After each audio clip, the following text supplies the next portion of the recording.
December 1887, Dakota Territory. The wind cut across the treeless prairie like a razor blade, carrying white powdered snow that stung exposed skin within seconds. Against a low hillside 3 miles west of what would later become the small town of Edgeley, a solitary figure swung a pickaxe into frozen earth while his breath formed thick clouds in the bitter air. Neighboring homesteaders paused their own winter preparations to watch. Some shook their heads in disbelief. Others laughed outright. One experienced carpenter from Michigan called across the freezing distance, asking if he was planning to bury his family before winter did it for them. The man, Gunnar Vikand, a Norwegian immigrant who had arrived just 8 months earlier, did not stop digging. He was excavating directly into the hillside, creating what looked less like a home and more like a mine shaft or an open grave. His wife, Astrid, stood nearby wrapped in a thin wool blanket, their 2 young children huddled tight against her skirts, watching their father slowly disappear into the frozen ground. What Gunnar understood about thermal mass, earth insulation, and stable ground temperature would soon make the absolute difference between life and death on the high plains. But first, he would have to endure an entire season of brutal mockery. What did this quiet Norwegian farmer grasp about underground shelter engineering that experienced American frontiersmen completely dismissed? The answer would reveal itself when temperatures plunged to 40 degrees below zero, and only one family on that entire stretch of frozen prairie remained warm enough to sleep soundly through the night. Stay with me here, because what happened next on the Dakota Plains will change how you think about survival engineering forever. If you want to discover how ancient earth-sheltered building techniques completely outperformed conventional frontier construction, hit that subscribe button right now. In return, I promise you will learn practical survival engineering methods that our ancestors perfected through sheer necessity, not theory. And drop a comment below telling me where you are watching from. I read every single response, and your home state or town might just inspire our next deep dive into survival history. Now, picture this as innovation met desperation on the frozen plains. Gunnar Vikand had purchased his 160-acre homestead claim in April 1887, back when the prairie still held a trace of green and the spring breeze felt almost gentle. He paid $12 for the filing fee at the land office and gave his word that he would build a permanent dwelling and cultivate the soil within 5 years. Standard terms for any homesteader looking to build a future. But what was far from standard was his plan for that dwelling. While other settlers immediately began felling what few cottonwood trees lined the distant creek beds, hauling logs to build standard cabins, Gunnar walked his claim with a completely different eye. He spent days studying the southern face of a gradual, rolling hillside, where the late winter snow seemed to melt first under the morning sun. He dug test holes at various depths across the slope, carefully taking note of how the soil transitioned from dark sandy loam to dense clay and finally into a thick layer of compressed glacial till. At 18 inches down, even in the scorching heat of late summer, the earth felt remarkably cooler against his bare palm. At 3 feet deep, it was cold enough to keep fresh butter from spoiling. At 6 feet, the exact depth where his shovel finally struck solid bedrock, the ground temperature remained completely constant, regardless of the 90-degree summer sun burning overhead. His neighbors could not help but notice these strange, methodical excavations. Harold Briner, who had survived 3 brutal Dakota winters inside a proper 12 by 14-foot log cabin, rode over one dusty afternoon to investigate. Briner reined in his horse, looking down at the scattered dirt pits. He asked Gunnar if he was prospecting for gold out on the open prairie. Gunnar looked up from his shovel and replied in his heavily accented English that he was digging for something far more valuable than gold. He was looking for stable temperature. Briner frowned, asking if he meant a root cellar to keep potatoes from freezing. When Gunnar explained that he was building his family home directly into the side of the hill, the confusion on Briner's face instantly turned into genuine concern. He asked Gunnar if he was seriously planning to live underground, like some kind of wild animal. Gunnar straightened his back, wiping wet clay from his calloused hands. He explained that back in Norway, people in the northern country built homes into hillsides using stone and sod. He told Briner that his uncle's sod home stayed warm through the darkest months, using less than half the firewood required by wooden houses. Briner shook his head flatly, telling Gunnar that Dakota Territory was not Norway. He insisted that civilized people built proper cabins with 4 timber walls, a pitched roof, and a good iron stove. But Gunnar had already performed the hard mathematics in his head. The limited timber available in the district required hauling logs from 6 miles away over rough terrain. A standard cabin of adequate size would require roughly 80 heavy logs. Every single log meant days of cutting, hauling, bark stripping, corner notching, and endless mud chinking. Even worse, the microscopic gaps between dried logs would leak heat like a sieve whenever the relentless prairie wind picked up. Gunnar had visited several well-built log homes in town during late spring, and he noticed that even in mild weather, their owners had to feed their stoves constantly, burning through cords of precious firewood that settlers could barely gather fast enough. Gunnar's tunnel home would require no wall logs. The massive earth hillside itself would provide 3 complete walls that could never leak air or rot. The Earth's stable core temperature, sitting around 45 to 50 degrees Fahrenheit deep beneath the surface, meant his heating requirements would be mathematically minimal. Think about that for a second. Instead of fighting an impossible battle trying to keep -30-degree Arctic air from penetrating 4-inch wooden walls, Gunnar would only need to raise his home's interior temperature from 45 degrees up to a comfortable 65 degrees. The temperature differential was everything. While his neighbors would be fighting a massive 70 or 80-degree temperature gap across thin wooden boards, Gunnar was facing a simple 15 to 20-degree boost. That mathematical advantage alone would dictate who lived and who froze. By late September, as the first killing frost warnings swept across the territory, Gunnar had manually excavated a massive chamber, 16 feet deep into the hillside, 12 feet wide, and 20 feet long. The entrance tunnel angled downward at a gentle slope, running 8 feet forward before reaching the main living quarters. To support the immense weight overhead, Gunnar reinforced the ceiling with heavy, salvaged railroad ties. He had purchased them cheap from a railroad construction crew that had over-ordered materials for a line expansion near Edgeley. Gunnar laid these massive oak timbers side by side, completely flush, and covered them with 2 full feet of hand-compacted clay soil topped with thick sod blocks.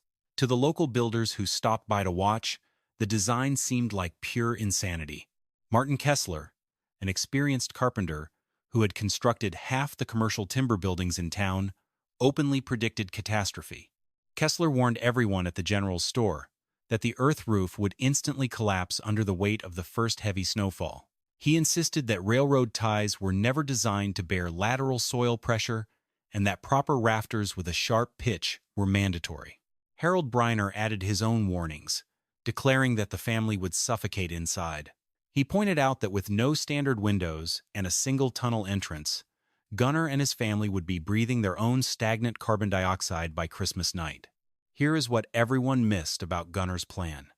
He had engineered an ingenious natural ventilation system that relied entirely on basic thermodynamics. He installed 2 thick 4-inch iron pipes, extending from the interior living chamber straight up through the hill to the open surface above. One pipe opened low near the front floor to serve as a fresh air intake. The second pipe opened high in the rear ceiling to act as an exhaust vent. The natural temperature difference between the warm interior room air and the freezing outdoor atmosphere would automatically drive air circulation through the pipes without requiring a single moving part or mechanical fan. Warm air would naturally rise toward the ceiling exhaust pipe and vent outward, creating a gentle low-pressure vacuum that drew fresh, crisp outdoor air down through the intake pipe. When Gunnar tried to demonstrate this convective airflow to his critics, they dismissed it as foreign nonsense. Kessler laughed in his face, asking if Gunnar honestly believed a pair of iron pipes could keep 4 people alive in a sealed dirt box. He told Gunnar that he was going to end up killing his wife and young children just to save a few dollars on dimensional lumber. Astrid Vikand stood quietly by her husband's side during these intense confrontations, but Gunnar could see the deep anxiety growing in her eyes each evening. Their daughter, 6-year-old Ingrid, and 4-year-old Henrik, were far too young to comprehend thermodynamics or soil mechanics. They only knew that while their playmates lived in wooden houses with glass windows and wide front porches, their new home looked like a dark hole dug into the side of a cold hill. By mid-October, word of the crazy Norwegian's dirt tunnel had spread to every corner of the settlement district. Families rode in on wagons from miles away, just to stare at the entrance and shake their heads. Some felt genuine concern for the children, but most came to offer jokes and mockery. The township supervisor, a former Union Army captain named Cyrus Whitmore, eventually arrived at the homestead, accompanied by the county health inspector, to formally evaluate whether the structure violated settlement habitability laws. Whitmore stood at the mouth of the dark tunnel, peering inward with a stern, skeptical expression. He told Gunnar that during the war, he had seen winter dugouts and field fortifications built by desperate soldiers. He noted that those were temporary field shelters for soldiers trying to dodge artillery, not proper permanent homes for pioneer families. He flatly declared that the dirt tunnel was entirely unfit for human habitation. Gunnar stood his ground, explaining that the ceiling was backed by solid oak ties placed every 16 inches, sealed with compressed clay, and structurally rock solid. But the health inspector was equally unyielding. He warned Gunnar that lighting a wood stove inside a closed earthen vault would allow deadly carbon monoxide gas to pool along the floor, asphyxiating the entire family in their sleep. Gunnar immediately invited both men inside to demonstrate his ventilation system. He lit a wax candle and held it directly beneath the intake pipe near the front floor. The small candle flame instantly bent inward at a steep 45-degree angle, pulled hard by the fresh air draft rushing into the room. He then held a smoking wood ember near the rear ceiling pipe, and the men watched as the thick gray smoke was rapidly sucked up and out through the overhead exhaust. Despite the visual proof, the inspector remained stubborn. He told Gunnar that he was officially recommending that his homestead filing be suspended until a proper, conventional frame house was built. He gave Gunnar a strict ultimatum: build a standard cabin by spring thaw or face the total forfeiture of his homestead claim and land rights. It was a devastating threat that could destroy everything Gunnar had worked for since leaving Norway. But Gunnar held one final card in his hand: winter itself. He calmly proposed a probationary deal to Captain Whitmore. He asked the officials to allow his family to live in the earth shelter for just one single month through late autumn. If any family member showed the slightest sign of respiratory illness, cold exposure, or health decline, Gunnar promised he would yield without argument and begin cutting timber for a log cabin come spring. Whitmore considered the proposal carefully. The Norwegian was undeniably stubborn, but forcing a mother and 2 small children out of their shelter right as winter approached felt unnecessarily cruel, even on the tough western frontier. Whitmore agreed to the 1-month trial, promising to return right after Thanksgiving for a full inspection. He warned Gunnar that if there was any sign of sickness or safety issues, the family would be removed immediately. Gunnar shook the captain's hand and promised that the earth would prove to be the finest insulation God ever created. But as Whitmore and the inspector turned their horses and rode back toward town, Harold Breiner's voice echoed across the open field. Breiner shouted that he gave the Norwegian family 2 weeks at most before they came begging their neighbors for shelter, adding that living in the ground like a mole was against natural law. Inside the tunnel home, the reality of the structure was far different from the suffocating nightmare the neighboring homesteaders imagined. Once Gunnar had completed the interior finishing work, the main chamber felt surprisingly spacious and oddly welcoming. The heavy railroad tie ceiling stood a full 7 feet high at the center apex, tall enough that Gunnar, standing at 5 foot 10 inches, could walk completely upright without stooping. The subterranean walls, carved directly from the dense native clay and compressed glacial till, had been carefully smoothed with a hand trowel and coated with a thick layer of natural lime plaster. Gunnar had mixed this plaster himself, using burned limestone from a nearby outcrop, water, and dried prairie grass fibers for structural binding. This was far from a simple cosmetic choice. The lime plaster served 3 vital engineering functions. First, it permanently bound the soil surface, preventing fine clay dust from continuously sloughing off onto furniture and bedding. Second, its soft off-white color added a reflective surface that amplified the warm glow of a single kerosene lamp throughout the room. And most importantly, it created an impermeable barrier against subsurface humidity.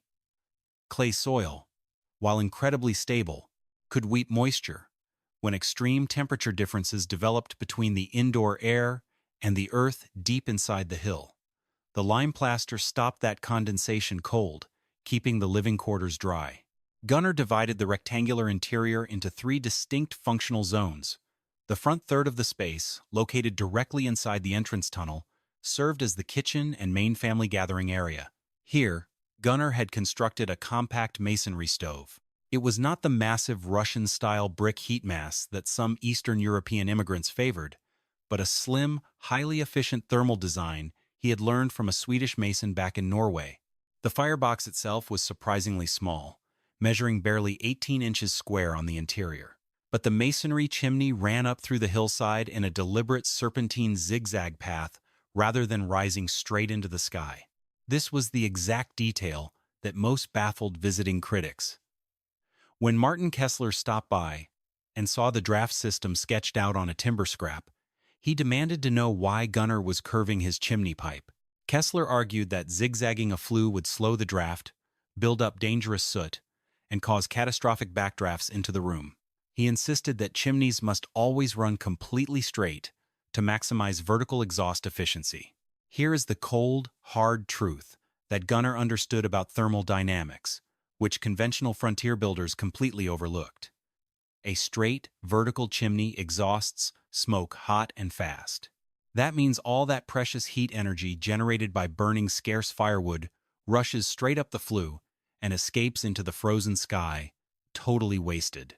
A serpentine path, where the hot exhaust flue angled back and forth through 5 feet of solid masonry and compacted earth above the room, forced the rising exhaust gases to linger. As the smoke traveled through the winding masonry passage, the dense clay and stone surrounding the flue absorbed the radiant heat. That thermal energy was then slowly released inward, radiating down into the living chamber for up to 12 hours after the fire had completely burned out. The serpentine chimney path traveled 12 feet through dense earth, before finally emerging at the surface of the hill. By Gunnar's precise calculations, approximately 40% of the wood stove's total heat output was captured and retained by this earthen mass, rather than escaping into the atmosphere. In a standard frontier log cabin with a straight tin chimney pipe, that heat capture percentage was closer to 10%. The rest simply disappeared into the prairie wind. The middle third of the subterranean chamber served as the family's sleeping quarters. Gunnar built 2 sturdy wooden bed frames raised 8 inches off the floor, using rough-cut cottonwood planks. One wide frame was for him and Astrid, and a slightly smaller bed sat across the room for the children. Beneath these wooden sleeping platforms, Gunnar had excavated shallow, rectangular trenches in the dirt floor and filled them entirely with smooth, fist-sized river stones he had hauled up from the creek bed earlier that summer. When Astrid first saw him dumping sacks of heavy rocks beneath their sleeping area, she asked him in Norwegian why he was storing stone inside their bedroom. Gunnar smiled and explained that the rocks were thermal batteries. He told her that when the cooking stove operated during the early evening, the warm air circulating near the floor would heat the dense river stones. Through the night, long after the stove fire had gone out, those stones would continuously radiate steady, soft heat upward through the bed slats. It was a brilliant survival technique he had observed in his uncle's traditional gam shelter in the Arctic reaches of Finnmark. The old-timers in the far north had perfected heat retention over centuries of brutal winters. They knew that dense stone, once thoroughly charged with heat, surrendered its thermal energy with miserly slowness. A single modest evening fire could keep a well-insulated earth home warm until dawn. The rear third of the subterranean chamber was reserved for dry food storage and Gunnar's tool bench. Small storage niches carved directly into the clay walls held home-canned vegetables, dried venison, bags of hard wheat, and iron tools. The constant cool ground temperature in this back section, which sat at 45 degrees Fahrenheit year-round, made it an ideal natural root cellar. Even when the front kitchen area reached a comfortable 65 degrees during cooking, the deep back wall remained cool enough to keep salted pork and dairy fresh without ice. Stay with me here, because the most ingenious structural feature of the entire home was one that remained completely invisible to casual observers: the airlock entrance. Most settlers assumed that Gunnar's tunnel was just an open slope connecting the freezing outdoors directly to his living room. They completely missed the thermal airlock design. Gunnar had engineered a double-door entrance vestibule. The outer entrance door, constructed from 2 layers of inch-thick pine planks lined with heavy canvas to block the wind, opened into a tiny outer entry space, just large enough for a person to step inside and stomp snow off their boots. 3 feet beyond that outer door sat a second, tightly fitted inner wooden door leading directly into the warm living room. This small 3-foot vestibule functioned as a thermal buffer zone. When someone entered from the freezing outside prairie, the blast of sub-zero air they brought with them was trapped inside that small outer airlock. By the time they closed the outer door and opened the inner door, the trapped air had already been partially warmed by the surrounding subterranean clay walls. As a result, heat loss from the main living chamber during entry and exit was reduced to nearly zero. Furthermore, Gunnar had oriented the entrance opening toward the southeast face of the hillside. This specific angle shielded the doorway from the prevailing northwest Arctic gales while maximizing exposure to the low winter sun. Even on cold December days, weak sunlight would strike the dark wood of the outer entrance, warming the vestibule and reducing the temperature gap between indoors and outdoors. The iron ventilation pipes, which had drawn so much harsh criticism from town officials, were positioned with matching precision. The fresh air intake pipe opened outside at ground level 15 feet down the slope from the main door, positioned where snowdrifts were unlikely to pile up. Its mouth was covered with a fine wire mesh to stop field mice and angled downward to prevent rain or melting snow from entering. The pipe ran horizontally through 6 feet of cold earth before dropping into the front kitchen space near the floor. As frigid outdoor air drawn into the intake pipe traveled through 6 feet of ground, it was pre-warmed by the earth before ever touching the room. By the time the incoming air spilled out at floor level, its temperature had already risen from sub-zero up to nearly 40 degrees. The high exhaust pipe swept warm, stale air up and out through the hilltop, completing a silent, natural convective cycle that required zero electricity, zero fans, and zero human effort. By late October, the Vikand family had fully settled into their underground home. They arranged their modest wooden table, 4 handmade chairs, iron cookware, and Astrid's prized cast-iron cookstove, which Gunnar had carefully integrated into his brick firebox design. The very first night they slept in the completed shelter, the outdoor temperature dropped to 18 degrees Fahrenheit. At dusk, Gunnar lit a small fire in the masonry stove, using just 3 small pieces of split cottonwood. The fire burned hot for 2 hours before dying down to glowing coals. By 9 o'clock, the indoor thermometer registered 65 degrees Fahrenheit. When morning broke, 4-year-old Henrik woke up, climbed out of bed, and looked around in confusion. He asked his father why his fingers were not cold. Gunnar stepped outside to check the outdoor glass thermometer mounted by the entrance. 12 degrees Fahrenheit. Inside the Earth home, without any fire burning through the night, the temperature was still sitting at 58 degrees Fahrenheit. The thermal mass had performed flawlessly. Astrid, who had spent the previous winter shivering in a drafty rented room in town, walked around the room in utter amazement. She looked out through the small glass pane in the inner door, seeing her own breath condense in the cold vestibule. While inside the living room, she felt completely comfortable, wearing only a thin shawl over her dress. Yet, despite this remarkable comfort, the surrounding community refused to accept that Gunnar's design was anything more than a dangerous fluke. As November set in, the social pressure and technical criticism against the Norwegian family intensified. Reverend Morten Sibley, the circuit preacher who traveled between prairie settlements, paid a formal pastoral visit to the Vikand homestead in mid-November. He stood in the center of the subterranean room, looking around at the plaster walls with a deeply troubled expression. After inquiring about their health, the preacher delivered a stern warning. He told Gunnar that God had provided tall timber trees for man to build proper houses on top of the earth. He argued that burrowing beneath the ground like a mole demonstrated a lack of faith in divine providence and natural order. Astrid bristled at the preacher's words. She pointed out that they were warm, healthy, and burning only a fraction of the wood their neighbors used, which preserved more of God's forest. But Reverend Sibley dismissed her argument. He insisted that civilized Christians were meant to live above ground in the light of day, not hiding in dark soil like wild beasts. The preacher's sermon the following Sunday at the settlement schoolhouse focused heavily on the spiritual danger of reverting to primitive, heathen ways of living. While he avoided naming the Vikand family explicitly, everyone in the congregation knew who he was talking about.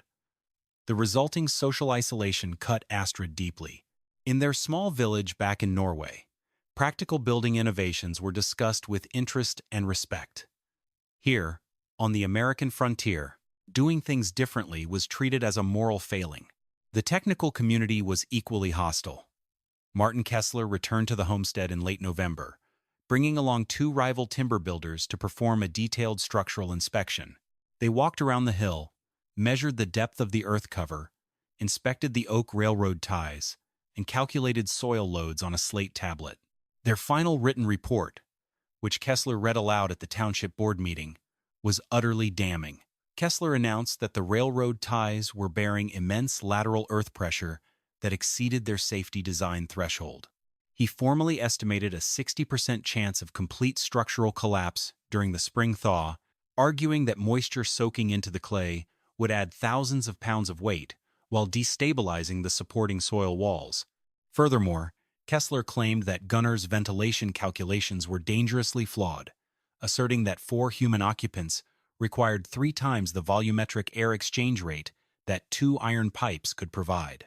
He concluded his presentation by stating that while the small masonry stove might handle mild autumn cold, it would fail catastrophically once true Arctic weather arrived, because the small firebox could never generate enough thermal BTUs to offset minus 30-degree cold. A few days later, Captain Whitmore returned with Dr. Samuel Pruitt, the local medical physician. Dr. Pruitt walked through the room, checking the walls for dampness and peering up the ventilation shafts. He told Gunnar frankly that he was less worried about soil collapse and more concerned about hypothermia and carbon monoxide poisoning. He warned that young children were exceptionally fragile, and if the indoor temperature dropped below 50 degrees during a severe cold wave, frostbite and fatal pneumonia would follow quickly. Dr. Pruitt delivered a cold ultimatum. He warned Gunnar that if the township received any reports of cold-related illness, or if the inspector found the children shivering during his unannounced checks, the county would exercise its emergency legal authority to remove the children and place them in protective care in town. It was a terrifying threat that left Astrid in tears after the officials rode away. That night, lying in bed, she asked Gunnar if they were being foolishly stubborn. She wondered if they should give up, borrow money at high interest, and try to build a standard wooden cabin before winter locked the ground. Gunnar took her hand and spoke softly in the dark. He reminded her of the ancient turf houses of Iceland that had sheltered families for nearly 1,000 years against severe Atlantic storms. He spoke of the vast underground Yaodong cave homes built into the lowest soil of northern China, where millions of people lived in complete thermal comfort through freezing winters and scorching summers. He told her that building into the earth was not an unproven experiment. It was one of the oldest, most battle-tested architectural methods in human history. It was only viewed as strange here because modern settlers had forgotten how to work with nature instead of fighting against it. Gunnar had done the math. He had verified the physical laws of thermodynamics. And most importantly, he could feel the undeniable reality of his home every single morning. Steady warmth, dry air, and absolute quiet while the autumn wind howled across the plain. The ultimate test was now only days away. The National Weather Bureau station in Bismarck had just issued an urgent telegraph bulletin. A massive Arctic air mass, born in the high frozen wastes of northern Canada, was descending rapidly across the Dakota plains. Meteorologists were warning that it could prove to be the most severe cold wave in recorded territorial history. Temperatures were projected to drop past 30 degrees below zero, accompanied by blizzard-force winds. In town, settlers rushed to stack extra firewood, nail blankets over windows, and herd livestock into crowded barns. Neighboring homesteaders looked across the white expanse toward Gunnar's dirt mound, openly speculating whether the crazy Norwegian family would freeze to death inside their buried tomb before the storm finally cleared. Before that legendary Arctic gale struck the territory, it is crucial to examine the precise physics of what made Gunnar's tunnel home an unyielding thermal fortress. While conventional builders focused entirely on trying to block cold air with thin vertical walls, Gunnar was exploiting the massive principle of thermal inertia. Think about that for a second. Above and around Gunnar's living space lay more than 250 tons of compacted glacial clay and earth sod. Earth is a poor conductor of heat, but an extraordinary thermal flywheel. At a depth of 6 feet beneath the surface, ground soil never experiences rapid temperature swings. While the air temperature above the prairie can jump 50 degrees in a single afternoon, the Earth at that depth moves less than 5 degrees across an entire seasonal year. In conventional timber construction, warm indoor air constantly rises toward the ceiling, creating an aggressive convective loop. As the hot air escapes through microscopic cracks in the roof boards, it pulls freezing outdoor air inward through floor gaps and log joinery. This continuous air exchange drains heat from the building at a terrifying speed. Gunnar's design completely neutralized this convective loss. By sealing 3 sides of his living space with thick lime plaster directly against solid earth, he eliminated all wall air infiltration. The earth surrounding his chamber acted as a thermal buffer that refused to drop below 45 degrees Fahrenheit. When Gunnar lit his small masonry stove, he was not heating an open, cold room exposed to sub-zero wind. He was charging a super-insulated earthen chamber that held onto heat like a cast-iron safe. On December 3, 1887, the first true Arctic outbreak of the season slammed into Dakota Territory. Overnight, the outdoor thermometer plummeted from 15 degrees Fahrenheit down to minus 22 degrees Fahrenheit. Sustained winds swept across the open plains at 30 miles per hour, generating a lethal wind chill equivalent to minus 50 degrees. In town, the general store thermometer registered minus 24 degrees by mid-morning. Reports filtered in that 2 unprepared homesteaders on the northern edge of the county had froze to death inside their inadequately chinked log cabins when their wood fires went out during the night. Every family in the settlement huddled close to roaring stoves, burning through precious firewood at alarming rates just to keep indoor temperatures hovering barely above 40 degrees Fahrenheit. Harold Briner's log cabin, despite his continuous boasts about its tight construction, dropped to 38 degrees Fahrenheit by dawn.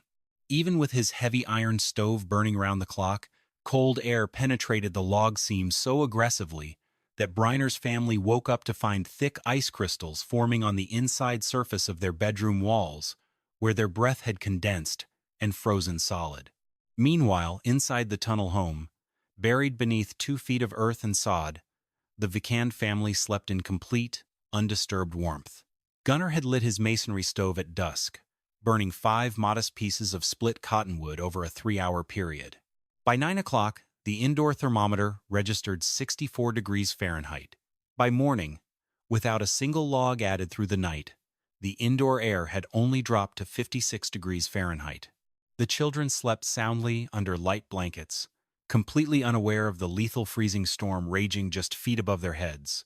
When Gunnar stepped into the airlock vestibule to read the outdoor glass thermometer and saw minus 24 degrees Fahrenheit, he felt a profound wave of relief. The physics had held. The design was proven. But this initial cold wave was merely a gentle warning. The true monster storm was gathering over the Arctic Circle. On December 18, 1887, the storm that weather archivists would later record as one of the most violent Arctic outbreaks in territorial history descended upon the high plains. It began with a deceptive, eerie calm. The morning broke completely cloudless, with temperatures sitting around minus 15 degrees Fahrenheit. The air was so still that white smoke from Gunnar's hilltop chimney rose perfectly straight into the sky like a solid marble pillar. By noon, the atmosphere shifted violently. The wind began to roar from the northwest. By 2 o'clock in the afternoon, blowing snow created a total whiteout, reducing visibility to absolute zero. By nightfall, the glass thermometer at Edgley's General Store had dropped past minus 38 degrees Fahrenheit, accompanied by screaming wind gusts that created atmospheric conditions incompatible with human survival. Gunnar had spent the early morning securing his homestead. He gathered extra split cottonwood from his outdoor wood stack, bringing it into the warm entrance tunnel to ensure it was bone dry. He checked on their 3 egg-laying chickens, which were safely tucked into a miniature earthen coop dug into the hillside adjacent to the main shelter entrance. He told Astrid and the children that under no circumstances would anyone step outside the inner door until the storm had completely passed. By late afternoon, the blizzard was raging at its absolute peak. The wind shrieked across the treeless plain with such incredible velocity that Gunnar could feel microscopic vibrations humming through the heavy oak railroad ties overhead. The vast hillside was literally trembling under the atmospheric pressure. The outer entrance door, recessed deep into its earthen alcove, rattled continuously against its heavy pine frame. Fine powder snow found microscopic gaps around the outer threshold, drifting into the unheated vestibule space. Yet inside the main living chamber, conditions remained almost unnaturally peaceful. Gunnar lit the masonry stove at 5 o'clock using dry kindling, quickly building a small, intense fire. The serpentine chimney drawn perfectly despite the storm, as the dense earth surrounding the flue protected the exhaust from backdrafts. By 7 o'clock, after 2 hours of steady burning, the indoor room thermometer reached 67 degrees Fahrenheit. Gunnar dampered the stove down to a slow smolder and let the masonry thermal mass take over. The children treated the howling blizzard as a cozy family adventure. 4-year-old Henrik played happily with wooden toys on the floor, while 6-year-old Ingrid helped her mother bake fresh cornbread on the iron stovetop. The peaceful scene inside warm lamplight, reflecting off smooth off-white plaster walls, the rich smell of baking bread, and a stable indoor temperature stood in surreal contrast to the white hell howling above the ground. Ingrid looked up from the table during dinner and asked her father if she could hear the storm. Gunnar paused, asking everyone to be quiet. Far in the distance, muffled through 7 feet of dense clay overhead, was a low, dull roar, like ocean waves crashing against a far-off cliff. But it was so quiet, so subdued by the earth insulation, that it felt completely harmless. Gunnar smiled and told his daughter that the ground was making a very strong wall. While the Vikand family sat in comfort, their neighbors were fighting for their lives. Harold Breiner's log cabin was taking the absolute brunt of the Arctic hurricane. The sustained 40-mile-per-hour wind forced freezing air through every notch, timber seam, and window frame. As warm air rapidly escaped through the roof boards, icy drafts swept across the cabin floor, dropping the interior temperature to near freezing. Breiner and his wife spent the entire night feeding their roaring stove every 15 minutes, watching their massive firewood pile shrink at a terrifying rate. By the second day of the storm, Breiner had completely exhausted his seasoned wood supply. Desperate to keep his children from freezing, he took an axe and began chopping up his wooden furniture, destroying pine chairs, a heavy kitchen table, and wooden storage crates just to keep the stove burning. They both knew the terrifying reality. If the fire died for even 2 hours, the cabin's indoor temperature would instantly equalize, with the outdoor temperature dropping to 35 degrees below zero and causing rapid, lethal hypothermia. The blizzard raged relentlessly for 3 full days. Across the district, livestock froze to death where they stood in open pastures. Barn roofs were torn away by the wind, and firewood reserves were completely wiped out. Families huddled together under mountains of heavy quilts, burning bed slats and fence posts, unable to push their indoor room temperatures above 35 degrees Fahrenheit, regardless of how much fuel they burned. Inside Gunnar's subterranean shelter, life proceeded with rhythmic normalcy. Gunnar lit his masonry stove for just 3 or 4 hours each evening, allowing the thermal mass of the earth and stone to maintain heat through the night. At no point during the 3-day superstorm did the interior temperature of the tunnel home drop below 54 degrees Fahrenheit. The air remained warm, dry, and fresh. On the morning of December 21st, the screaming wind finally died down. The sky cleared to a brilliant, blinding blue, though the temperature remained frozen at -35 degrees Fahrenheit at dawn. The snow-covered prairie lay totally silent and transformed, with massive white drifts sculpted 12 feet high across the landscape. Gunnar opened the inner airlock door and pushed his way through the light snowdrift that had accumulated in the vestibule. Stepping out onto the pristine white slope, he pulled his thick wool scarf tight across his face. At -35 degrees, breathing cold air directly into the lungs felt like touching burning acid. He scanned the horizon, checking on his neighbors' homesteads. When his eyes reached Harold Briner's cabin a mile away, Gunnar's heart stopped. There was no smoke coming from Briner's chimney. Fearing the absolute worst, Gunnar immediately grabbed a wooden snow shovel and began trudging through thigh-deep drifts toward Briner's property. Every step was an exhausting struggle against the frozen terrain, but panic pushed him forward. Arriving at the cabin, Gunnar found the front door frozen fast in its frame. He pounded violently on the heavy timber, shouting Briner's name at the top of his lungs. After an agonizing minute of silence, he heard slow, heavy footfalls inside. The door slowly cracked open, revealing Harold Briner's face. He looked pale, hollow-eyed, and completely exhausted. Briner stared at Gunnar, as if looking at a ghost, whispering in a raspy voice that Gunnar had survived. Gunnar quickly asked if his family was alive. Briner let out a bitter, shivering laugh, replying that they were barely alive, and invited him inside if he could stand the bitter cold. Stepping over the threshold, Gunnar was stunned by the scene inside the cabin. Despite a faint flicker of fire in the stove, the interior air was so cold that Gunnar's breath billowed out in thick white clouds. Thick white frost covered the inside log walls like winter paint. Briner's wife sat curled near the stove, wrapped in every quilt and coat the family owned, her lips blue and her body shivering uncontrollably.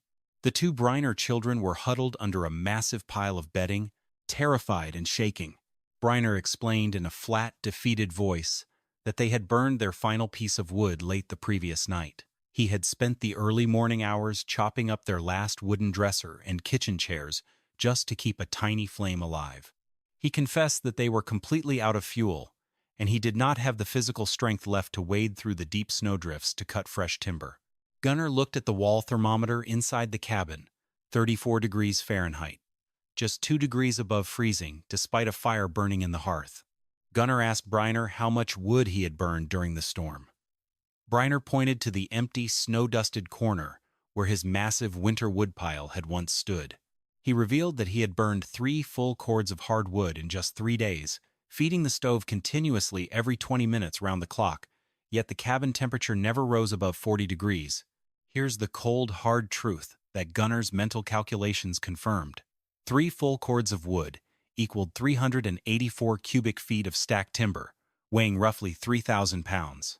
Briner had burned through 42 pounds of firewood every single hour just to maintain a shivering room temperature barely above freezing. Gunnar grabbed Briner by the shoulder and told him that he was going to bring him firewood from his own supply, immediately enough timber to keep their stove roaring until the roads could be cleared. Briner stared at him in total disbelief, asking how Gunnar could possibly have spare firewood to give away. Gunnar replied calmly that his family had burned less than 1/8 of a single cord of wood over the entire 3 days. He added that his home had never dropped below 54 degrees Fahrenheit, and his family had slept comfortably through every night of the storm. The shock on Briner's face was overwhelming. He sank into a broken chair, completely speechless, while his wife burst into tears of overwhelming relief at the promise of firewood and survival. Over the next 48 hours, as the settlers dug out from the massive drifts, the devastating toll of the storm across the district became clear. Out of 23 homesteads within a 10-mile radius of Edgeley, 18 families had suffered indoor cabin temperatures below 40 degrees during the gale. 11 homes had dropped below 35 degrees. 28% of the local population suffered cold exposure injuries or severe respiratory illness. Tragically, 2 lives were lost. The Johansson family lost their 3-year-old son to severe hypothermia and pneumonia when their poorly insulated cabin fell to freezing temperatures overnight. An elderly bachelor named Emil Sorensen was found frozen to death inside his collapsed tar paper shack 4 days after the storm ended. Out of all 23 homesteads, only one single structure had remained completely warm, safe, and comfortable throughout the deadliest Arctic outbreak in territorial memory: the crazy Norwegian's dirt tunnel. When Captain Cyrus Whitmore and Dr.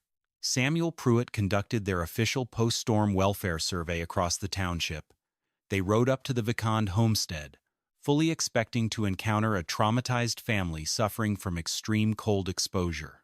Instead, as their horse-drawn sleigh rounded the slope, they stopped in utter disbelief. 6-year-old Ingrid and 4-year-old Henrik were outside playing in the deep snow, their cheeks rosy and their laughter echoing across the white field. Nearby, Astrid was calmly hanging washed bed linens on a clothesline to freeze dry in the crisp air, a traditional Scandinavian method for fresh laundry. Captain Whitmore stepped out of his sleigh, shaking his head as he looked at Gunnar. He admitted that he needed to understand what had occurred on the claim. He noted that 2 deaths had been reported in the district. Dozens of neighbors were suffering from severe exposure, yet Gunnar's children were playing outside in high spirits. Gunnar warmly invited the officials inside his shelter. Stepping down the entry tunnel into the main room, warmed by a modest midday fire, the men instantly removed their heavy buffalo skin coats. The ambient air temperature inside the room stood at 62 degrees Fahrenheit. Gunnar retrieved his detailed wooden log tablet, where he had recorded every single piece of firewood burned since the storm began. The numbers don't lie. Over the entire 72-hour crisis, Gunnar had burned a total of 42 individual pieces of split cottonwood, averaging roughly 8 pounds per log. His total fuel consumption for 3 days of sub-zero blizzard conditions was approximately 336 pounds of wood. That worked out to a tiny 4.7 pounds of fuel per hour.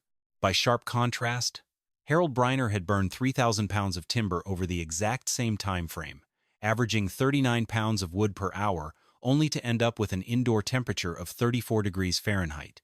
Let that sink in for a second. Gunnar's earth shelter had maintained a comfortable living temperature, using 8.3 times less fuel than a conventional timber cabin. The physical data gathered by the county health inspector over the following week was completely undeniable. During the lowest outdoor plunge of 41 degrees below zero, the tunnel home recorded an interior low of 54 degrees Fahrenheit. Standard wood cabins across the county recorded an average interior low of 36 degrees Fahrenheit. That gave Gunnar's earth design an 18-degree temperature advantage, maintaining a space 50% warmer relative to freezing. In terms of medical outcomes, the tunnel home recorded 0 illness, 0 frostbite injuries, and 0 physical distress. Across the surrounding settlement district, 28% of the population suffered from exposure-related illnesses during the same cold wave. Martin Kessler, the master carpenter who had previously published a formal report predicting a 60% structural collapse, spent an entire afternoon conducting a thorough scientific audit of Gunnar's shelter. He measured wall deflection, tested lime plaster moisture levels, and calculated the thermal distribution along the serpentine chimney. At the next township meeting, Kessler stood before a crowded room of homesteaders and delivered an extraordinarily brave confession. He stated publicly that he had been comprehensively wrong. He admitted that while he had calculated soil weight, he had completely failed to account for thermal inertia. He confessed that he had focused entirely on standard timber framing and missed the brilliant physics of earth insulation. He concluded his speech by calling Gunnar's tunnel home a masterclass in sophisticated survival engineering that every prairie builder should study and adapt. And that's when everything changed. The editor of the territorial newspaper, the Bismarck Tribune, traveled to Edgeley in March 1888 to write a massive front-page feature story titled The Norwegian's Tunnel: Ancient Wisdom Saves Lives on the Frontier. The news report detailed Gunnar's exact engineering blueprints, the thermodynamic math, and the startling survival statistics. Within weeks, letters asking for building instructions began pouring into the small Edgeley post office from homesteaders across Montana, Wyoming, Minnesota, and Dakota Territory. Gunnar and Astrid spent their evenings answering every single letter. Astrid, whose written English had improved rapidly, helped draw detailed structural diagrams showing chimney angles, ventilation pipe placements, and lime plaster formulas. They refused to accept a single penny for this information, considering it a sacred moral duty to share knowledge that could save pioneer families from freezing. By the end of 1888, county records indicated that 43 earth-sheltered homes had been built within a 50-mile radius of Edgeley. The movement swept across the high plains. Harold Briner became one of the most enthusiastic converts. Early that spring, Briner dug a new subterranean shelter directly into the hill behind his log cabin, incorporating Gunnar's serpentine chimney and underbed river stone heat storage. When the winter of 1888 to 1889 arrived, bringing another severe Arctic blast with temperatures reaching 38 degrees below zero, the entire county was prepared. This time, the winter death toll across the district was absolute zero. Cold-related medical illnesses plummeted by 60%, and families in earth-sheltered dwellings burned a fraction of their usual wood supplies.